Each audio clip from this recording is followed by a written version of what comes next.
ফজরের নামাজের পরে একটি দোয়া যদি আপনি 100 বার পড়তে পারেন, আল্লাহ রব্বুল আলামিন এই দুনিয়াতে 70 প্রকার বিপদের হাত থেকে আল্লাহ পাক আপনাকে বাঁচিয়ে নেবেন। যদি এই আমলের কথাটা বিশ্বাস না হয়, আপনি তিরমিজির হাদিসে দেখতে পারেন এবং বুখারীর হাদিসের মধ্যে দেখতে পারেন।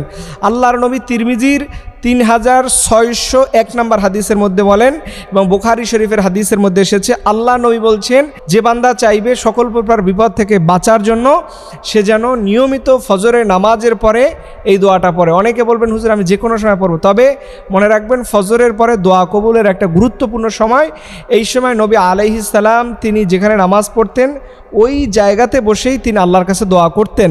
এর জন্য আমাদের উচিত হচ্ছে আমরা ফজরের নামাজের পরেই এই আমলগুলো নিয়মিত করব এবং ফজরের পরে স্পেশাল, কারণ ফজরের বরকত, ফজরের সকাল নিয়ে আল্লাহ পাক কসম দিয়েছেন। ফজরের সকালের ব্যাপারে অনেক কোরআন হাদিসের আয়াত এসেছে, এই সময় কোরআন পড়লে তার মর্যাদা বাড়িয়ে দেওয়া হয়। এর জন্য চেষ্টা করবেন ফজরের নামাজের পরেই এই আমলটা আপনি 100 বার করবেন। কিভাবে করবেন বলে দিচ্ছি।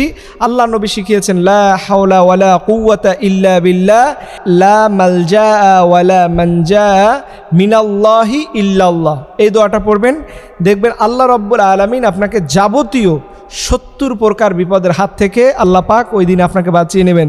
এর জন্য সময় নিয়ে লা হাওলা ওয়ালা কুওয়াতা ইল্লা বিল্লাহ, লা মালজা ওয়ালা মানজা মিনাল্লাহি ইল্লাল্লাহ, এই দোয়াগুলো আপনি নিয়মিত পড়বেন। এবং লা হাওলা ওয়ালা কুওয়াতা, এটার অনেক মর্তবা রয়েছে। এই আমলটা করে কেউ কোনোদিন খালি হাতে ফেরেনি, আল্লাহ পাক তাকে সন্তুষ্ট করেছেন। এর জন্য আপনার চেষ্টা করবেন নিয়মিত করে এই আমলগুলো করার, কারণ এই আমলগুলো আপনাকে ওই দিনের বিপদের হাত থেকে বাঁচিয়ে নেবেন।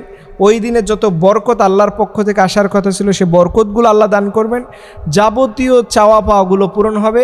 এর জন্য আপনি আপনার হৃদয়কে সন্তুষ্ট করবেন আল্লাহর জন্য, সেই আল্লাহর কাছে আপনি সাহায্য চাবেন, সেই আল্লাহর দিকে আপনি ফিরে আসবেন। আর আল্লাহ পাক যার দোয়া একবার কবুল করে নেবে, সেই বান্দাকে পৃথিবীর কেউ নাই তাকে ঠেকিয়ে রাখতে পারে।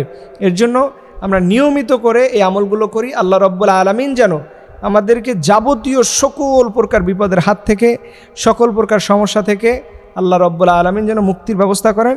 এর জন্য আমরা হৃদয় দিয়ে মহান মালিককে খুশি করার জন্য বলি, হে আল্লাহ, আপনি আমাদের সবার জীবনের সার্বিক সমস্যাগুলো থেকে আপনি আমাদের মুক্তির ব্যবস্থা করে দেন। সকলে আমিন।